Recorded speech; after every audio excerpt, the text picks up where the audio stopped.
èyí lọ̀rọ̀ àkànṣe tí gómìnà ìpínlẹ̀ Ọ̀ṣun sẹ́nẹ́tọ̀ Adémọ́lá Adeleke bá àwọn olùgbé ìpínlẹ̀ náà sọ látàrí ìdájọ́ ilé-ẹjọ́ tó yọ ọ́ nípò gómìnà lọ́jọ́ Ẹtì Friday ọ̀sẹ̀ yìí. ẹ̀yin èèyàn mi nípínlẹ̀ Ọ̀ṣun, gbogbo wa ti gbọ́ ìdájọ́ ọ̀tọ̀ọ̀tọ̀ tí ìgbìmọ̀ tó ń gbọ́ ẹ̀sùn tó súyọ lẹ́yìn ìdìbò gómìnà gbé kalẹ̀. Méjì lára ọmọ ìgbìmọ̀ náà gbé ìdájọ́ ọ̀tọ̀ọ̀tọ̀ kalẹ̀, alága wọn àti ẹnìkan lára wọn. Ọmọ ìgbìmọ̀ kẹta kò sọ ìdájọ́ kankan ní tiẹ̀.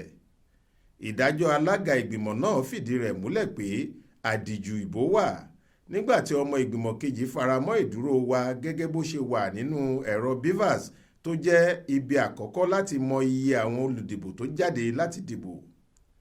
Òtítọ́ nípa ìdìbò mi ló wà nínú ohun tí ọ̀kan lára àwọn ọmọ ìgbìmọ̀ náà sọ.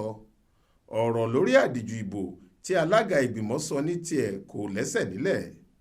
Ó hàn kedere pé gbígbé ẹjọ́ aláre fún ẹlẹ́bi ni, nítorí ìdí èyí kò sí ìdájọ́ tó pọ̀ jù rárá. Ẹ̀yin èèyàn mi nípínlẹ̀ Ọ̀ṣun, èmi sì ni gómìnà yín.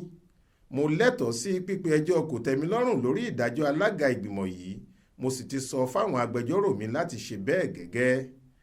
Ẹ̀yin lẹ fún mi láǹfààní yìí, ìdìbò wa dúró, a sì máa borí pẹ̀lú oore ọ̀fẹ́ Ọlọ́run.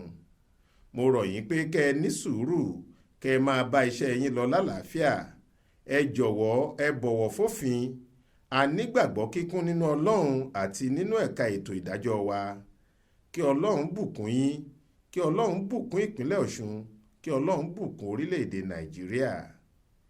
Èmi sẹ́nẹ́tọ̀ Adémọ́lá Adeleke, gómìnà ìpínlẹ̀ Ọ̀ṣun. Faith Adébọ́lá ló jábọ̀ ròyìn fún iléeṣẹ́ tẹlifíṣàn Aláròye online.